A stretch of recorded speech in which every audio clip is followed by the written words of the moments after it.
तो आप यहाँ देखिए, ये हमारे पास में एक ऐसा रेगुलर पॉलीगॉन है जिसमें हर एक की साइड लेंथ क्या है, यहाँ ए दिया हुआ है और इसके कॉर्नर पे चार्ज क्या क्यू दिया हुआ है।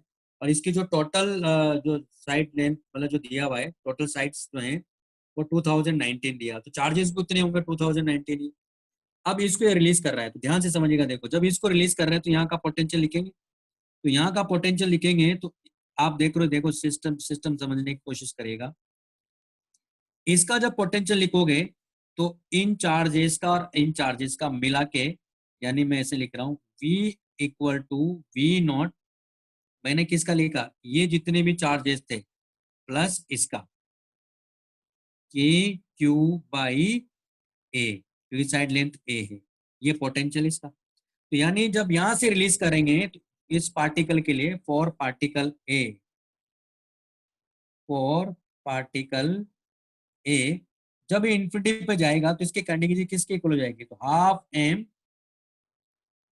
V1 मान लेता हूँ स्क्वायर इक्वल टू, ये आ जाएगा हमारे पास में Q इंटू वी ए लिखोगे ना, यानी हाफ एम V1 का whole square equal to Q, ये लिखोगे V नॉट प्लस के क्यू बाई ए लिखोगे ना, क्योंकि जब ये इन्फिनिटी पे चला जाएगा तो कोई इंटरेक्शन एनर्जी होगी नहीं, है ना। तो ये सारी की सारी इसकी जो ये एनर्जी, क्योंकि रिलीज का इनिशियल वेलोसिटी जीरो था ही से इसका, तो मैंने इसके लिए एनर्जी कंजर्व करवा दिया। Law of conservation of mechanical energy, मेरे ख्याल से ये पॉइंट समझ में आ गया होगा। क्योंकि इनिशियल काइनेटिक एनर्जी इसकी जीरो है ना, तो इसकी पोटेंशियल एनर्जी है, फाइनली इसकी पोटेंशियल जीरो हो जाएगी, काइनेटिक एनर्जी, ये रिलेशन आ गया। अब क्या कर रहा है, ये तो चला गया यहाँ से, यानी चला जाने का मतलब क्या, यानी ये पार्टिकल हमारे पास में है ही नहीं है ए पॉइंट पर, तो यहाँ क्यों, यहाँ क्यों, यहाँ क्यों, यहाँ क्यों, यहाँ क्यों, ऐसा कुछ होगा। तो यहाँ तो है लेकिन बी पर, अब बी को रिलीज किया, तो जब आप बी को रिलीज करोगे तो आप देखो पूरा सिस्टम, देखो आप इसके लिए देखो, ये जैसा सिस्टम यहाँ था इसके लिए, ये बाकी का वैसा इसके लिए पूरा सिस्टम है कि नहीं, क्योंकि यहाँ चार्ज नहीं है, ये चार्ज तो नहीं, नहीं इसका पोटेंशियल नहीं लिखूंगा ना, लेकिन बाकी का पोटेंशियल इसके लिए क्या हो जाएगा, यानी फॉर,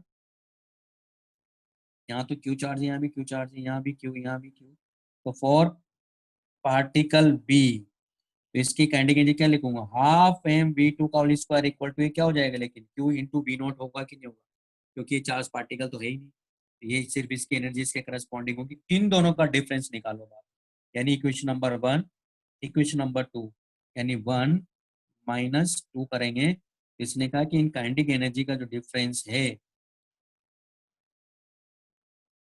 डेल्टा के ई, वो कितना आ रहा है, वो आ रहा है दरअसल के क्यू स्क्वायर बाई ए। ये लॉजिक समझ में आया, ये था इसमें, ये भी अच्छा क्वेश्चन था। मैं भी इसको फिर से समझाता हूँ, मैं एक बार देख लेता हूँ इसमें क्या कहानी है, क्या पूछना चाह रहा था अपने से। तो डिटरमाइन द चार्ज, अच्छा ठीक है, चार्ज तो ये सॉल्व कर लो, आ जाएगा। चेंज कैटेगरी आपको दे रखी है, देखो फिर से समझा देता हूँ मैं। यहाँ देखो, जब इसके लिए लिखा तो मैंने इस वाले पूरे पार्ट को क्या लिखा, इस पूरे पार्ट का मैंने वी नोट लिखा है ना, हरी बात सुन में, और इसका मैंने अलग से लिखा। और जब ये यहाँ से चला गया तो इसके लिए देखा, तो सेम सिमेट्रिक देखो ना आप, यहाँ पूरा का पूरा सिस्टम देखो इसके लिए, जब इसके लिए लिखोगे तो सेम वैसा है तुम्हारा। देखो ये चार्ज यहाँ रखा तो इसकी जगह ये आ गया ना, और ये चार्ज यहाँ दो छोड़ करे, इसके लिए देखो यहाँ से दो छोड़ करे ना, समझ में आया, तो ये वैसा है, तो सिमेट्रिक सिस्टम बन गया। इस पूरे का क्या मिलेगा, जैसे इस पूरे का वी नोट पोटेंशियल था, इस पूरे का क्या मिल रहा है, वी नोट ही तो मिल रहा है, ठीक है। तो वो कॉन्सेप्ट लगा दे, सॉल्व कर लो, आ जाएगा, तो क्यों भी निकालना था। नेक्स्ट हमारे पास में 13 हो गया, ये सब हो गया, ये भी हो गया, ये भी हो गया, 15।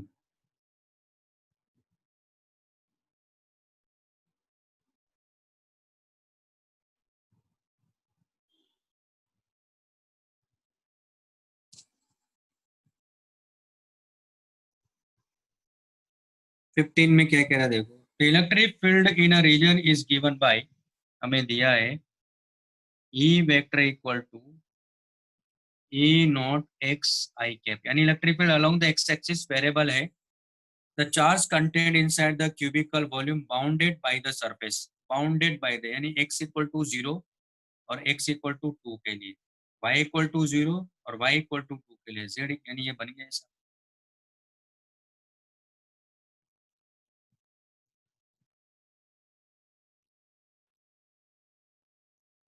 यानी हमारे पास में क्यूब है, इस क्यूब के अंदर अपने को चार्ज बताना है कि चार्ज इनक्लोज कितना है, और इसने दिया हुआ है कि इलेक्ट्रिक फील्ड किस तरह से वेरी कर रहा है।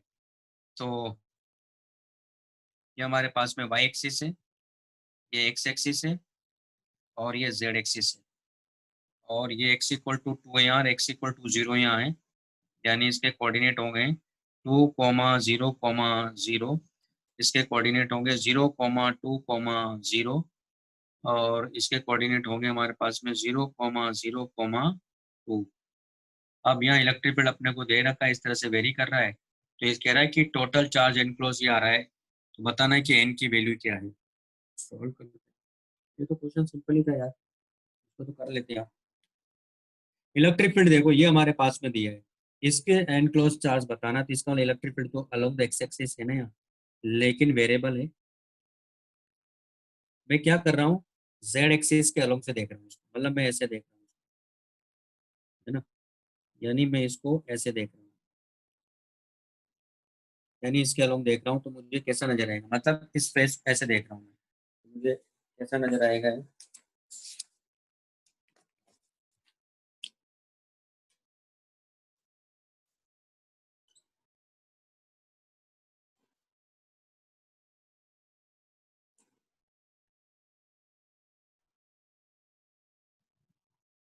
तो मुझे ये ऐसा नजर आएगा।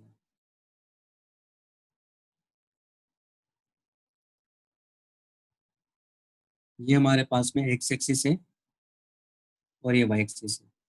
तो वैसे तो आप यहाँ के लिए ले लो और यहाँ के लिए ले लो तब भी आ जाएगा, मैं थोड़ा बेसिक से बताता हूँ आपको। एक्स पे जाके ये dx लेंगे हम लोग यहाँ, तो पूरा हमारे पास में कैसा ये क्लोज सरफेस कैसा मिलेगा, ऐसा मिलेगा।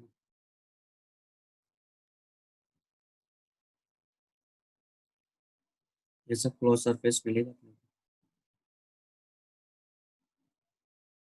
ये, लेकिन आप देख रहे हो कि ये सरफेस, ये वाला सरफेस, और उसके पीछे वाला सरफेस, और ये नीचे वाला सरफेस, इसके तो आप देखो एरिया, क्योंकि मैंने क्या बोला था क्लोज सरफेस के लिए एरिया हमेशा आउटर साइड में होगा, इसका एरिया जे कैप डायरेक्शन में, इसका एरिया के कैप में, उसका एरिया माइनस के कैप में, इसका माइनस जे कैप में, यानी इसका तो सबका मिला के क्या होगा, फ्लक्स जीरो हो जाएगा।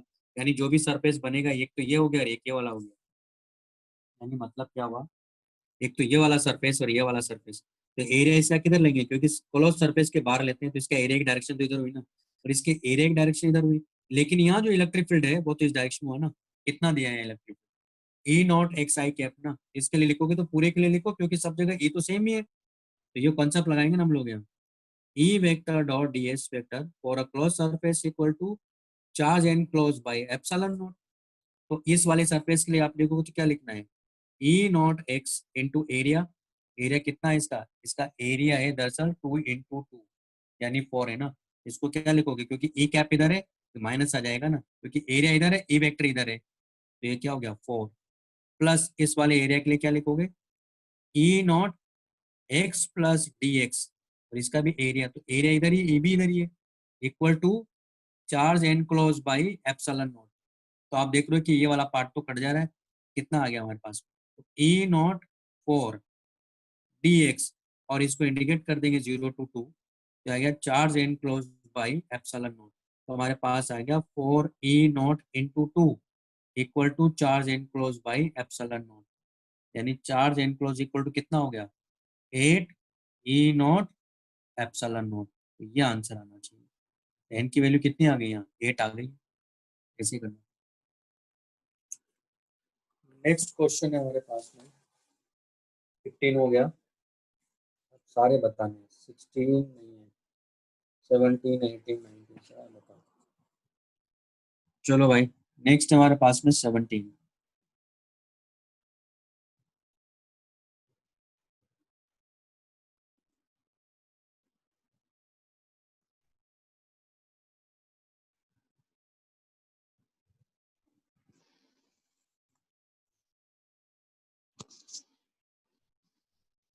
Very long uniformly charge thread oriented along the axis of a circle of radius are.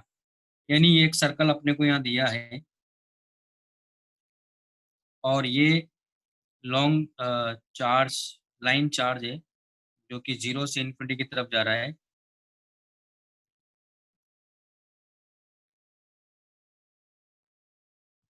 और ये कह रहा है कि इसकी जो रेडियस है इस सर्कल की वो आर है। यानी इस सर्कल का प्लेन और वायर दोनों परपेंडिकुलर है, लेकिन ये इसके एक्सिस पे रखा हुआ है, सर्कल के एक्सिस पे रखा हुआ है। Very long uniformly charge thread oriented along the axis of circle of radius R rest on its centre with one of its ends. The charge per unit length of the thread अपने को दिया हुआ है जो कि ये है charge per unit length है। Find the flux of the vector E through the circle area.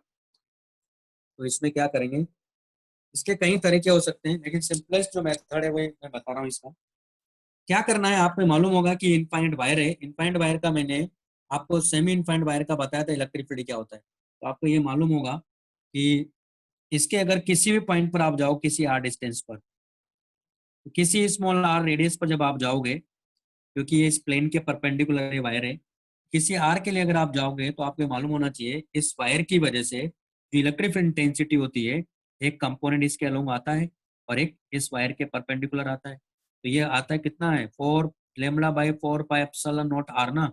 और इधर भी कितना होता है, λ/4 πε0 आर ना। और ये पूरा जो ये वाली जो वैल्यूज बता रहा हूँ मैं, यानी अगर मान लो मैं इधर से देखूं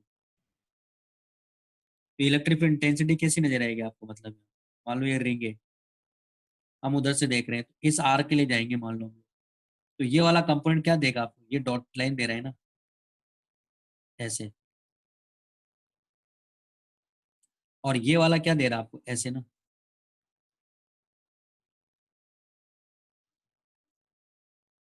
ये विजुलाइज हुआ पहले तो, ये विजुलाइज होगा तभी आगे की कहानी समझ में आएगी, नहीं तो नहीं समझ में आएगी।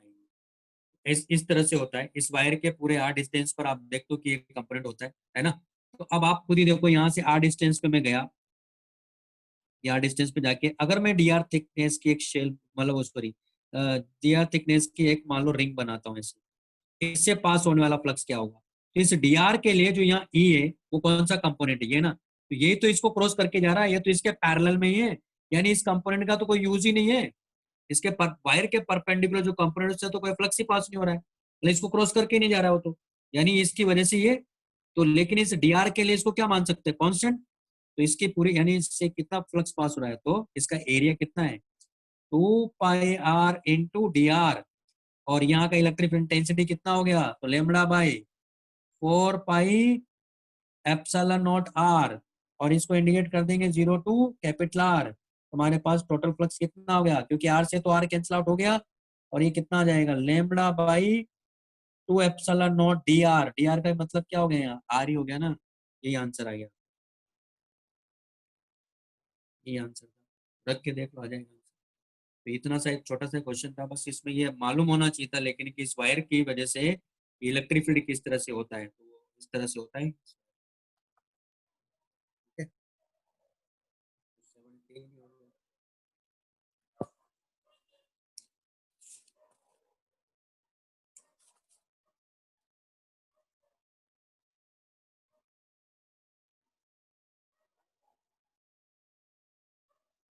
नेक्स्ट हमारे पास में 18।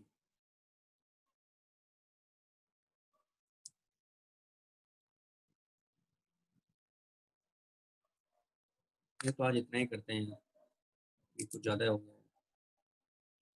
ठीक है, ये कंटिन्यूस मुझे भी बोलना ही हो गया है। चलो फिर आज इतना ही, और नेक्स्ट क्लास में आप क्या क्या कर लोगे, कल है क्या क्लास, हाँ सर। है ना। तो कल तो वही रहेगा, 2 बजे का टाइमिंग जो दिया हुआ है आपको। तो क्या क्या डीपीपी कर लो यार आगे की, फिर डीपीपी डिस्कस कर लेंगे। अभी तो इतना, या फिर आपका ज्योमेट्री ऑप्टिक्स का रह गया ना, आप बोल रहे हो ना कुछ रह गया आपका। हाँ सर। और इलेक्ट्रोस्टैटिक का एक्सरसाइज 2 का पार्ट 1 के कुछ क्वेश्चन रह गए, पहले उनको कर लो, ताकि हमारी एक्सरसाइज 3 दोनों की करवा दूंगा मैं आप लोगों को, क्योंकि 1 इसके थोड़े से क्वेश्चन इलेक्ट्रोस्टैटिक के बचे, एक्सरसाइज 1 के भी, वो कंडक्टिंग वाला है बचा होगा मेरे ख्याल से, बाकी सब तो हो गए ना इसके एक्सरसाइज 1 के तो सारे क्वेश्चन, हाँ सर। है ना। तो वो करवा दूंगा मैं, आप डीपीपी कर लो, और ज्योमेट्रिकल ऑप्टिक्स का जो बचा है ना एक्सरसाइज 3 का, वो होमवर्क में और एक्सरसाइज 2 का पार्ट 1 इलेक्ट्रोस्टैटिक का वो कर लो, इतना ही है। और अब तो आपके नंबर ऑफ क्लासेस भी कम कर दिए हम लोगों ने इसलिए, क्योंकि मेरे ख्याल से आप लोगों का स्कूल खुल गया हाँ सर। है ना, ठीक है, तो फिर कोई बात नहीं। और एनसीईआरटी का कितना तक करने को बोला मैंने? 38। 38 तक, तो कल तो नहीं कर पाओगे, फिर कर लोगे? हाँ, फिर कितने 18 क्वेश्चन करने हैं ना, तो परसों तक कर लो उसको, कर लोगे परसों तक? हाँ सर। हाँ सर। है ना, ठीक है, तो फिर ओके, ओके, बाय बाय।